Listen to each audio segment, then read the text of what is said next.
Hello and welcome, truth seekers. It's story time. April may be over, but April Fool's jokes are still fun, especially when it results in an unintentional revenge. Alright, that's all the hint you're getting for today's story. Before we begin, make sure to like and subscribe to stay updated with our latest content. A small engineering factory, April the 1st, just after 1:30 in the morning. 3 men are just sitting down, taking a half-hour mid-shift break. 2 are old friends and have worked together for 20 years, the other in his first year of employment. Every time I've looked at you for the last couple of hours, you're either looking at the clock or your bloody phone. It's 4.5 hours till clocking out time. You want a promise or something? No, I reckon it'll be a couple of weeks before I get any if my revenge has worked. Colin answers with a grin. Oh yeah, it's all Fool's Day. Getting your own back for last year, I suppose. Come on, what have you done? Nah, keeping it to myself for now. It should have happened an hour ago, so I thought she would have been on the phone by now to chew my bollocks off. What did she do to you last year? Asks the teenager. The 2 older men burst into laughter just as the canteen door opens. Here, Call, there's a couple of coppers outside. They're saying they have to talk to you and you're gonna have to go with them. Another man says, poking his head through the doorway. Duck in hell, she's got you scrippers. Alan says, still laughing. Don't think they're scrippers, Call. Not unless your missus thinks you're a secret shirt lifter. Besides, they ain't in uniforms. Colin is no longer laughing. Feeling concerned, he makes his way to the factory entrance. Alan begins relating the tale of last year's prank played on Colin by his wife. You know that VX800 he sold just after you started working here? Well, he had it stripped and we're just putting it back together. He'd done the gearbox and we're just lifting one of the barrels on when Monica, bless her, walks in with a dry powder fire extinguisher and lets him have it. Stupid bloody thing to do, but the silly which did it. Getting a puzzled look from the young man, Alan continues. If you've never seen one of them set off, you're lucky. That shit goes every ducking where. He was so pissed off, it took him days to get his garage usable again, and then he had to strip the engine down again. Duck me, I think he must have got more blue jobs in the month afterwards than he'd had for as long as they've been together. Alan sniggers. Once he managed to stop the powder getting inside his drawers, which must have been about a week after he got the engine back together. Outside, Colin, convinced that this is a prank, manages to negotiate with the 2 men that he follows them to the police station. Although unconvinced they are real policemen, he rides to the station, his concern growing as he gets nearer to the destination. He is taken through to an interview room almost immediately. As he is led through a number of corridors and hallways, he is certain he catches a glimpse of his wife being shown through another doorway. His relief when they confirm it was her is apparent. Eventually he finds himself in a small room with no windows.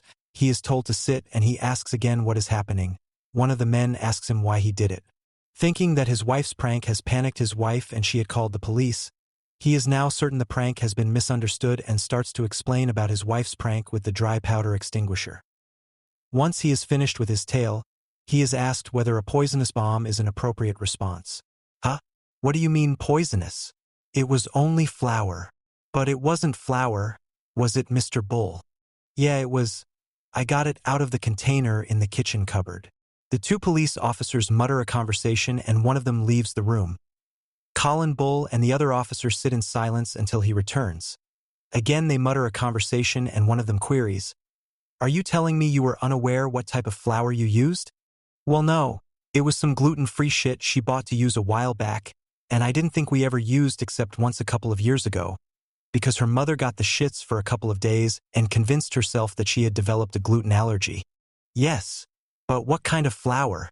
Haven't got a clue. She used it once for Yorkies. They were horrible. As far as I know, she's never used it since.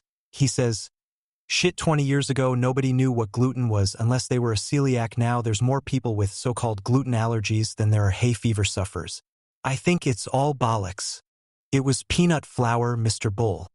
Yeah, that's another one of these so-called allergies that's become a fad. You know, some schools have banned peanuts because some little shitbag might get a rash. Shit, we never had any of that when I was a school, you two no doubt. No, now you come to mention both of them together, that's it, isn't it? People start thinking they have a peanut allergy, so the peanut market suffers, so they retaliate and have a go at the flour market by pushing what was a very rare and real condition to get sales for imitation flour made from nuts. That or vice versa. That's all very well, Mr. Bull. But putting ridiculous conspiracy theories aside, why did you choose to use the peanut flour instead of regular flour? Because it was there and was just taking up cupboard space, because as far as I'm concerned it was ducking useless. Do you know Mr. Richard Small? Dickie Small. Yeah, unfortunately. What's he got to do with this? You say unfortunately. Why is that? Yeah, as if you haven't checked. Well, about 15 years ago he was sniffing around my missus and he wouldn't leave her alone, so I gave him a slap or two. A slap or two? Really, Mr. Bull? A broken collarbone and 2 broken ribs is hardly a slap or two. Look, I really only hit him 3 or 4 times. I didn't know he would break so easily, but that was years ago. But you're not on good terms now. No, Colin says emphatically. Are you aware of his allergy to nuts? No, he says as realization begins to dawn. Are you telling me that Bustard has been ducking my wife? Are you saying you knew nothing of their relationship? No, I ducking didn't, he shouts angrily. Is the cheating slag still here? Coss if she is. Make sure she knows to get herself and her shit out of my house, or I'll be coming straight back here. Calm down, Mr. Bull. I will ask you again. Were you aware of your wife's affair with Mr. Small? No, I wasn't. If I was, you would have me down here for ducking murder. I'd have killed the count. Mr. Bull, that is precisely why you are here. What? Are you saying the slimy count's dead? Yes, Mr. Bull, and you are responsible. What? The flour? That killed him? It would seem so, Mr. Bull. Tell me, was it painful? Colin managed to ask in between fits of laughter. Yes, Mr. Bull. His skin blistered. It would have felt like he was being burned alive.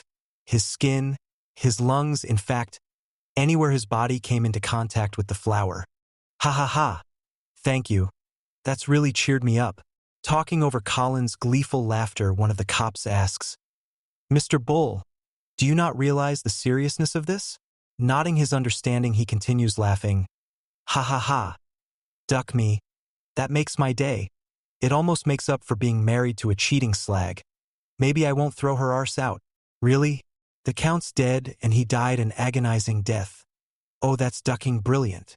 So, Mr. Bull, for the record, you are telling us that you did plant a flour bomb, but your reasons were just an April Fool's prank on your wife and not to intentionally do harm to your wife's lover. Yes. Ha ha ha. That's it. In that case, Mr. Colin Bull, I arrest you on the charge of manslaughter. You do not have to say anything, but should you choose to do so, anything you say can and will be taken down and may be used against you in a court of law. Epilogue. The case made the national news. At the inquest, Colin showed no sign of remorse, and although chastised several times for laughing during Monica's deposition, especially her description of Richard Small's skin blistering and his screams of agony, a verdict of death by misadventure given and no charges brought. Tired of daily presents of peanuts from her neighbors and co-workers, Monica moved and changed jobs. A thrash metal version of the children's song, Found a Peanut with slightly altered lyrics, reached number 2 in the charts. Colin and Monica were divorced soon after. That's it for today's story. Don't forget to like the video, subscribe to the channel, hit that bell notification, and I'll see you in the next one.